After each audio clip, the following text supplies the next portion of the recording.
হ্যাঁ দর্শক, এই চিত্রটি দেখে আপনার কি মনে হতে পারে? মনে হতে পারে কোনো দেশে ঈদ চলছে। আপনি ঠিকই ধরেছেন, আফগানিস্তানে ঈদ চলছে।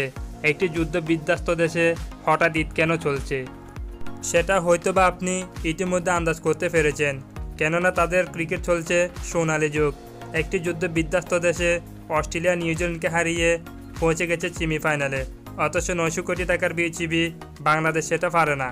টি-20 বিশ্বকাপ ইতিহাস গড়ে আফগানিস্তান পৌঁছে গেছে সেমিফাইনালে।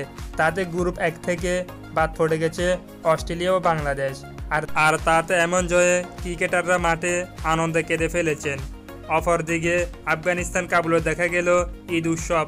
ভক্ত সমর্থকরা যারা যুক্তরাষ্ট্র কিংবা ওয়েস্ট ইন্ডিজে খেলা দেখতে আসতে পারেননি, তারা নিজ দেশে মেতে উঠেছে আনন্দে। আফগানিস্তান ক্রিকেট দলের জন্য রইল শুভকামনা। তাদের ক্রিকেটের উন্নতি দেখে সত্যি প্রশংসা না করার উপায় নেই।